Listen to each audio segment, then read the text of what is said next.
Bonjour. Le SNID de SVDU et la FNAD, après avoir beaucoup travaillé avec les associations européennes sur le nouveau BREF, qui devrait paraître lors de l'été 2019, ont pensé utile de faire une information pour les différentes parties prenantes sur les questions qui se posent pour la mise en œuvre des meilleures techniques disponibles. Ceci est présenté dans 11 sessions que vous trouverez sur le même site disponible pour une dégustation petit à petit. Nous avons pensé utile, compte tenu de l'importance de ces présentations, de faire une sorte de résumé de façon à pouvoir voir rapidement de quoi il est question dans ces différentes sessions. Donc je vais passer en revue un certain nombre de diapositives qui ont été extraites des autres présentations pour juste indiquer de quoi il retourne et dans laquelle des sessions on pourra trouver un peu plus d'informations. J'attire aussi votre attention sur le fait que nous avons fait un guide de mise en œuvre du document dans lequel il y a encore plus d'informations qui sont absolument indispensables pour la mise en œuvre détaillée. Nous avons donc dans la session 1 une vue générale des associations qui ont travaillé là-dessus, l'explication des raisons pour lesquelles nous faisons cette présentation. Il y a aussi 2 pages consacrées aux abréviations car elles sont nombreuses et on est vite perdu quand on n'en a pas l'habitude. Je vous inviterai donc, si vous voulez creuser le sujet, à imprimer ces pages d'abréviations pour les avoir sous les yeux lors de vos premières visualisations. Alors pourquoi cet atelier ? Eh bien, sous 4 ans après la publication des conclusions sur les meilleures techniques disponibles de l'incinération, qui devrait donc, je le répète, avoir lieu durant l'été 2019, toutes les installations dans le domaine d'application de ce BREF, toutes les installations d'incinération, devront réexaminer l'autorisation d'exploiter de façon à en adapter éventuellement les dispositions. Ces conclusions sur les meilleures techniques disponibles sont d'application quasiment obligatoire et il faut donc, 1, les connaître et 2, savoir comment les mettre en œuvre. Un point extrêmement important, c'est que les futurs VLE, valeurs limites d'émission, devront être fixées de façon à ne pas dépasser les valeurs qu'on peut obtenir quand on met en œuvre les meilleures techniques disponibles, les BATAL, en conditions normales d'exploitation. Donc un effet direct sur l'exploitation des installations. Pourquoi cet atelier aujourd'hui ? Parce que la mise en œuvre n'est pas aisée et surtout parce que le document peut apparaître un peu trompeur. Il y a en fait beaucoup d'informations qui sont considérées comme évidentes par les auteurs du BREF et ceci parce qu'on les trouve dans d'autres textes, parce que c'est dans d'autres chapitres du BREF que dans les conclusions elles-mêmes, ou que c'est laissé pour décision d'exécution par les différents États membres. Sans parler des dispositions qui n'existent pas, notamment sur les normes de mesurage. Donc le but de la manœuvre, c'est d'identifier tous ces problèmes pour se préparer à en discuter avec les autorités compétentes et proposer des solutions pour les résoudre. Ceci présente rapidement la liste des sessions. Sachez donc que vous pouvez imprimer cette page pour avoir le sommaire qui se trouve aussi dans la session 1. Vous avez noté que tout en haut des diapositives reproduites dans ce résumé, j'ai noté dans quelle session on pouvait retrouver un peu plus d'informations. Je ne vais pas m'étendre donc sur le sommaire maintenant, mais ça vous permettra d'aller chercher les informations aisément, nous l'espérons. Donc la session 2 présente le cadre légal et le contexte dans lequel ce BREF s'inscrit, avec les différences entre l'ancienne et la nouvelle directive, et puis les conditions de l'autorisation d'exploiter selon la nouvelle directive IED. Ensuite, on trouvera dedans la façon dont les BREF et les conclusions MTD et les BATAL, donc les valeurs qu'on peut obtenir quand on met en œuvre ces meilleures techniques disponibles, ont été établies. Alors ce n'est pas une histoire d'anciens combattants qu'on vous raconte là, c'est parce que c'est important de savoir comment ces valeurs ont été établies pour pouvoir en discuter avec les autorités compétentes. En effet, ces valeurs ne sortent pas complètement du chapeau et il est important de savoir un certain nombre de choses à leur sujet. Donc, dans cette diapo, on a une indication de la façon dont l'IED a été conçu avec des parties qui sont assez distinctes. C'est une notion importante à comprendre. Il y a le chapitre 1 et le chapitre 2 qui se rapportent aux meilleures techniques disponibles. Et puis, pour ce qui concerne l'incinération, le chapitre 4 et l'annexe 6 qui fixent les règles qu'on connaît aujourd'hui et qui sont issues des directives d'incinération qu'on a pratiquées depuis de longues années avant. On verra que tout ce qui est inscrit là ne s'applique pas nécessairement pour les nouvelles valeurs limites d'émission. Ce tableau indique, lui, les différences entre donc, la directive de 96, la fameuse directive IPPC, Integrated Pollution Prevention and Control, et la nouvelle directive IED, avec les points les plus importants. En particulier, donc, ce que j'ai déjà dit, que les futures valeurs limites d'émissions devront être définies de manière à garantir que les émissions en conditions normales d'exploitation ne dépassent pas les BATAL, ce qu'on appelle en français les NEA MTD, c'est-à-dire les niveaux d'émissions correspondant aux meilleures techniques disponibles. Le bref incinération est un parmi un certain nombre d'autres et il est bon de connaître 2 ou 3 autres brefs qui sont plus ou moins connexes au bref incinération. Donc nous disons quelques mots dans la session 2 sur les grandes installations de combustion, puisqu'il y a un certain nombre de co-incinérateurs qui sont visés par ce bref. Sur le bref waste treatment, puisque certaines activités liées à l'incinération y sont traitées, notamment le pré-traitement des déchets et le traitement des réfiums. Et puis un document qui n'est pas véritablement un bref, mais qui est un REF, parce qu'il ne contient pas de meilleures techniques disponibles ni de BATAL, c'est le ROM qui donne des informations sur le mesurage. La session 3 explique comment le bref et les BATAL ont été élaborés, comment les données ont été collectées et analysées. Alors dedans, on trouve notamment le déroulement des opérations.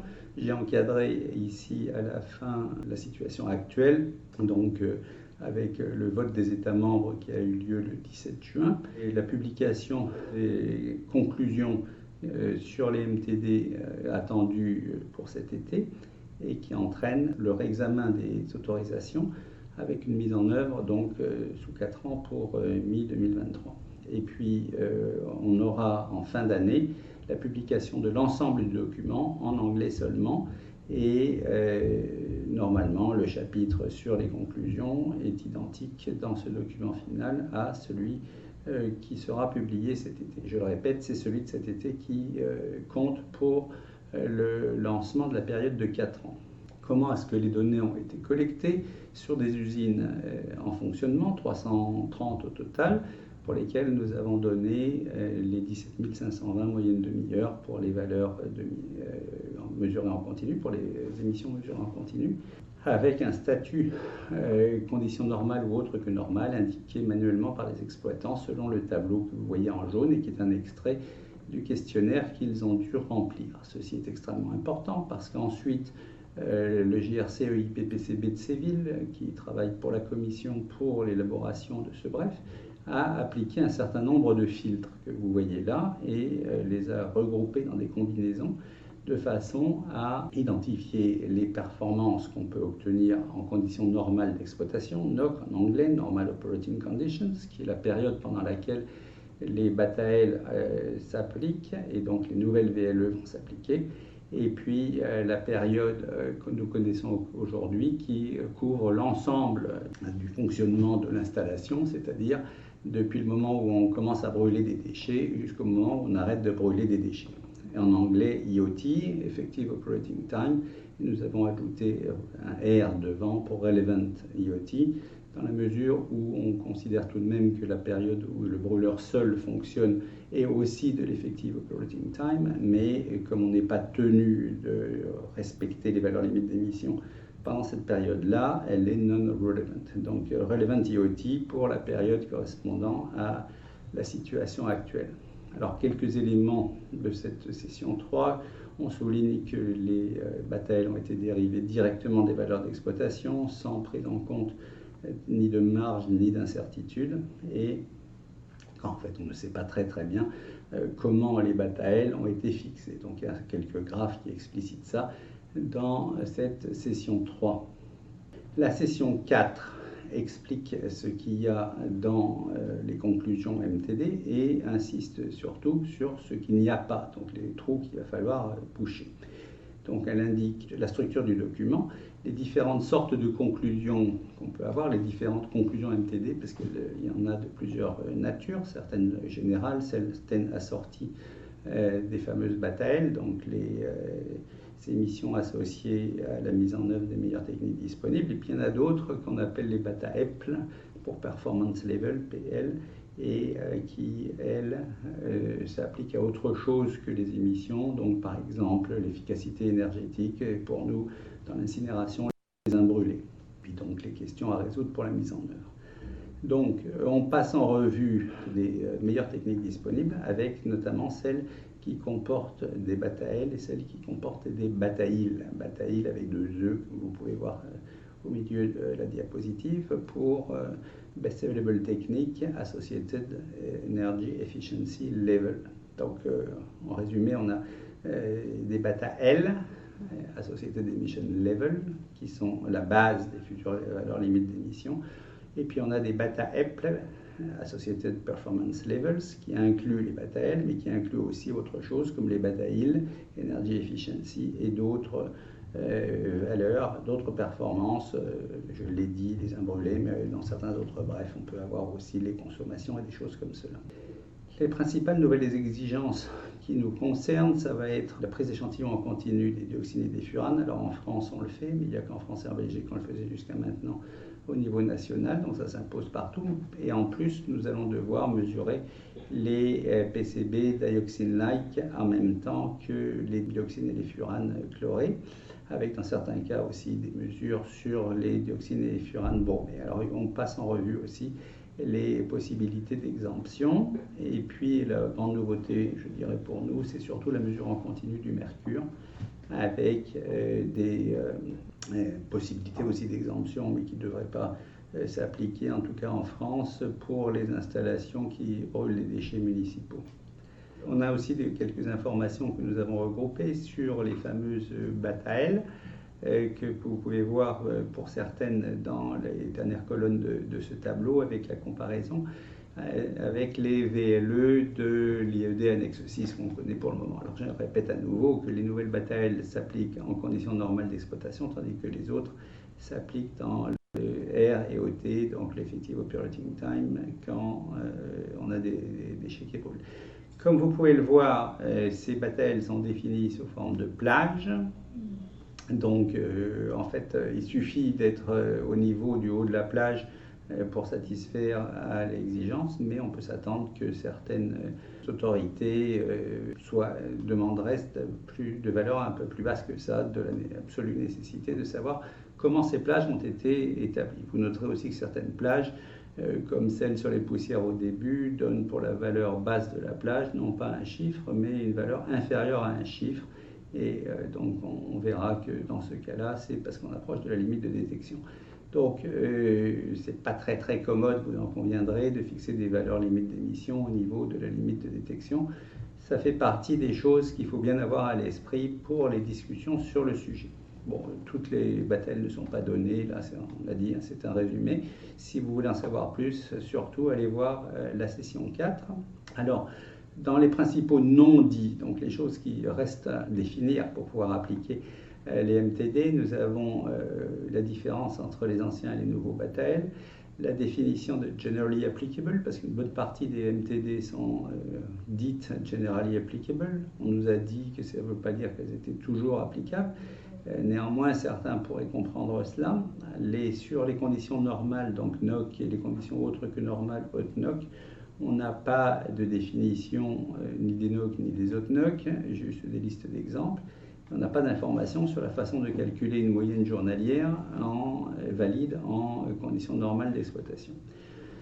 On n'a pas d'informations sur comment utiliser les plages, que je mentionnais tout à l'heure, définir les émissions basses et stables, qui sont les conditions parfois pour avoir des exemptions de certaines obligations, que faire des valeurs indicatives, comment vérifier la conformité avec les MTD et BATAL, notamment comment prendre en compte les incertitudes sachant qu'au niveau extrêmement bas que l'on a maintenant dans les battes à ailes, ça aussi devient un véritable problème pour les appareils de mesurage. La session 5 rentre un peu dans le détail des conditions normales d'exploitation des autres que normales.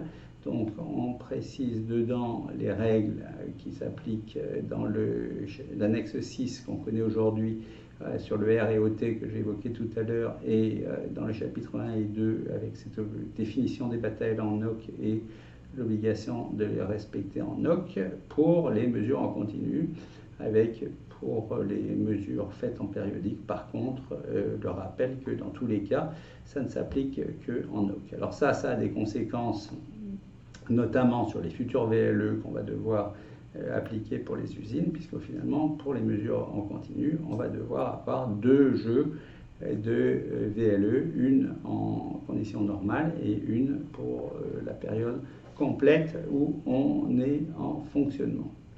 C'est résumé dans ce tableau où on a regroupé dans la dernière colonne les obligations actuelles de l'annexe 6 et dans l'avant-dernière colonne les obligations qui résultent de la mise en œuvre du bref. Alors je ne m'étends pas là-dessus, hein, c'est dans la section 5.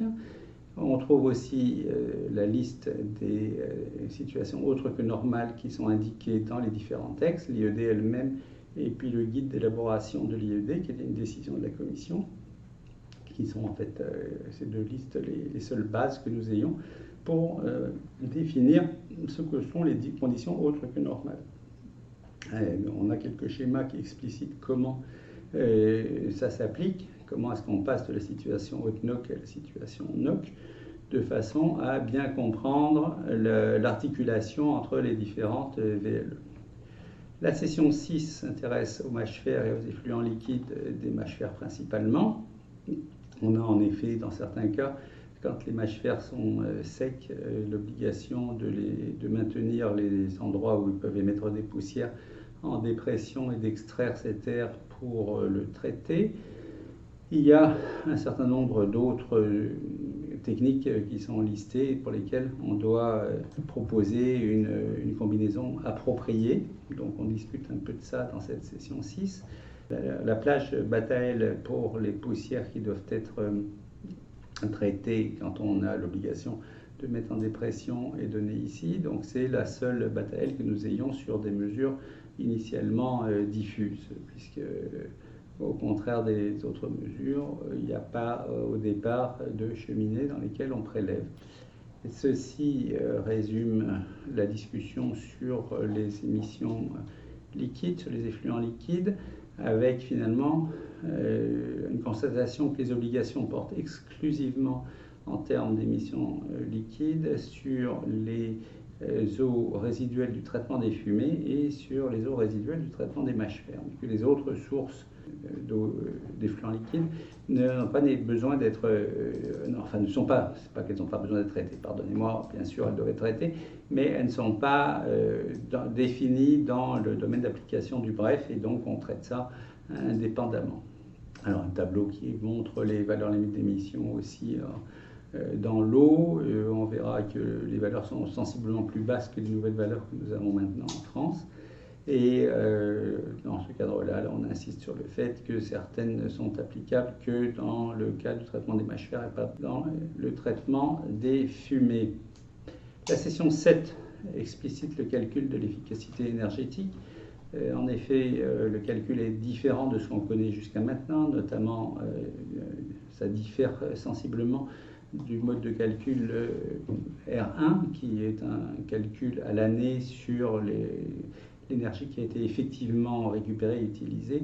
Là, on est dans des situations différentes avec la capacité de l'installation à récupérer.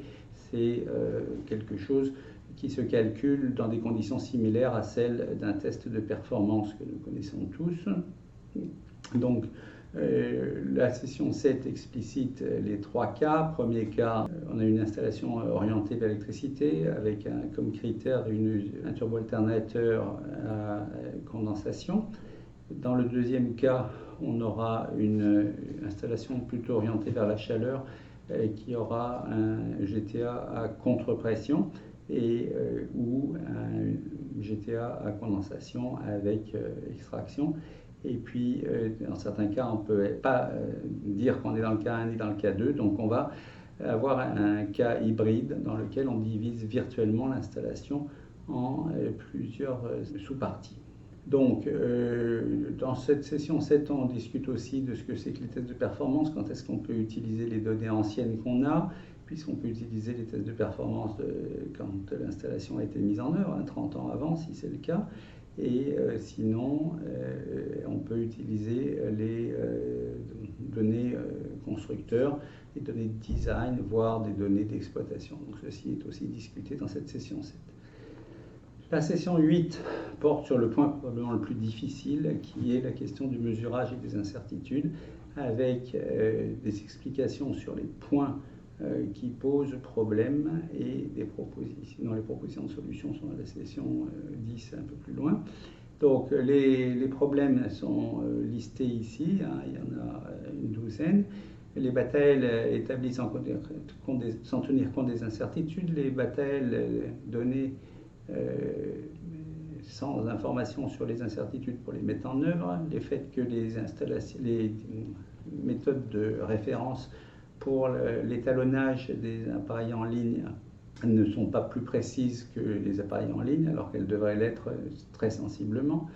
Le fait que les intervalles de confiance à 95% qui sont donnés dans l'IED à annexe 6 ne couvrent en fait que l'AMS et ses périphériques, mais qu'il n'y a pas rien n'est prévu justement pour les erreurs provenant des SRM, que ces SRM ont des incertitudes nettement plus élevées que celles que les normes demandent, que les tests de variabilité dans le CAL 2 et qui valident les essais, en fait, passent presque toujours, quelle que soit la représentativité de cette fonction, même si elle est très très différente de ce qu'elle devait être, que les gaz étalons ne permettent pas de résoudre l'ensemble du problème, et qu'il faudrait en fait avoir des VLE supérieures à celles qu'on a déjà pour satisfaire aux exigences des normes. En plus, certaines IC95 ne sont pas définies pour les polluants nouveaux qu'il va falloir mesurer en continu, mercure et ammoniac. Alors ce graphe, ce dessin illustre la problématique telle qu'on va la vivre, c'est-à-dire qu'on a la situation actuelle aujourd'hui avec une valeur véritable qui est représentée par le trait tireté bleu. Et puis on a l'incertitude qu'on devrait avoir dans la boîte verte et l'incertitude qu'on a en pratique dans la boîte bleue. Mais comme la VLE est plus haute que la valeur en exploitation, on a une marge, et même si on ne sait pas exactement où on est sûr d'être en dessous de la VLE.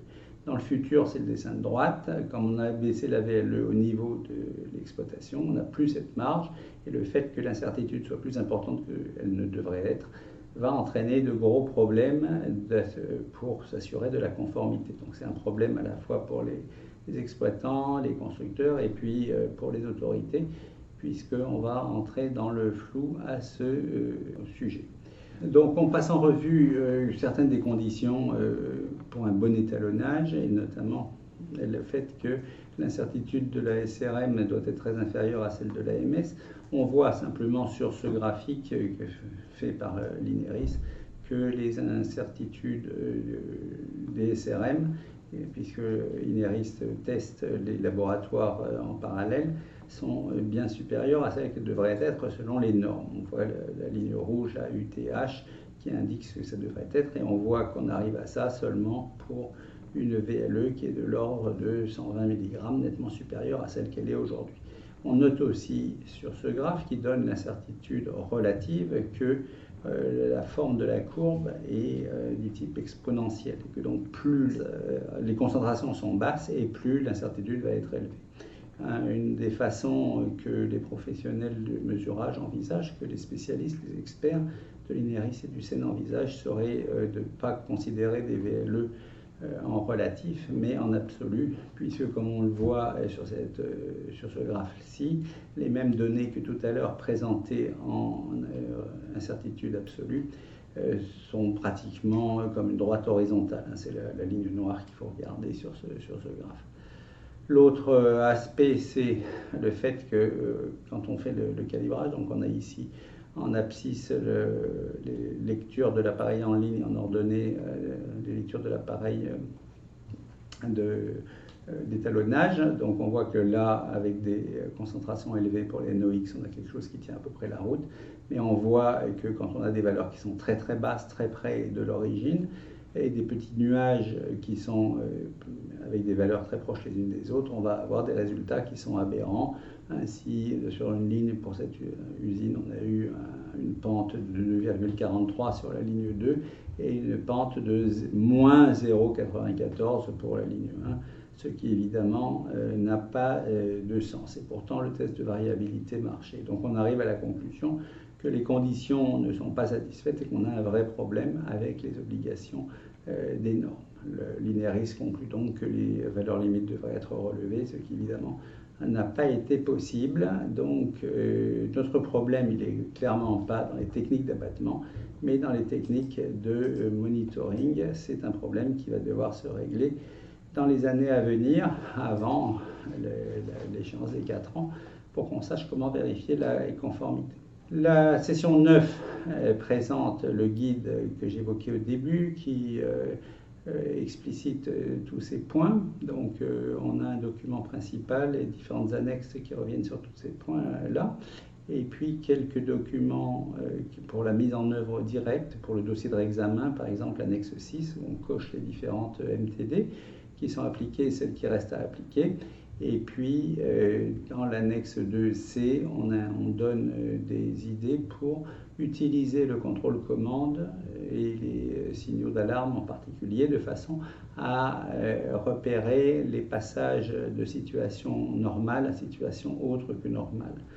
Ce document, pour l'instant, n'existe qu'en anglais, sauf les annexes 1, 2C et 6A et B, qui existe également en français. Ça fonctionne comme ça. Donc l'annexe 6, on passe en revue les différentes conclusions MTD. Ici, la conclusion MTD numéro 11, avec les différentes techniques qui sont proposées. Et par un système de coche, rapidement, on dit si oui ou non on applique les différentes techniques. Et si nécessaire, on peut apporter des justificatifs. Et on conclut dans le cadre d'un dossier de réexamen donc que la MTD numéro 11 est ou n'est pas appliquée. Pour ce qui est de savoir si on est dans les plages Batael, on a aussi développé des techniques qui permettent de voir sur la base des émissions des années passées si oui ou non on est déjà dans la plage requise des Batael et si l'exploitant considère donc qu'il faut faire des travaux pour atteindre cette plage Batael ou si on considère qu'on y est déjà. Donc ces annexes ont été conçues comme une aide aux exploitants de façon à remplir leur dossier de réexamen. Ensuite, dans la session 10, on va avoir des propositions pour les pièces manquantes. Donc comment définir les OTNOC sur la base de ce qui a été fait à Séville, comment calculer les moyennes journalières en NOC sur la base d'une nouvelle norme qui va sortir, et qui indique clairement comment évaluer le minimum de données nécessaires pour quelque chose qui soit reconnu comme valide. On propose ensuite, pour la question des incertitudes, différentes solutions, notamment pour d'appliquer les incertitudes absolues correspondant à celles qui sont données dans l'IED pour les substances pour lesquelles on a déjà des incertitudes données dans l'IED, et pour le mercure et l'ammoniac d'utiliser ce qui est donné pour le mercure dans la réglementation allemande et pour l'ammoniac ce qui est donné dans la réglementation française. Enfin, la session 11 passe en revue un certain nombre de documents utiles qui peuvent servir tant pour mieux comprendre la problématique que pour pouvoir établir le dossier de réexamen et avoir les discussions qui vont s'imposer avec les autorités compétentes. Voilà, eh bien écoutez, j'espère que vous pourrez regarder avec intérêt ces différentes sessions, et surtout, si vous avez des remarques et des questions, n'hésitez pas à vous rapprocher de nous pour essayer d'améliorer encore cet outil. Je vous remercie.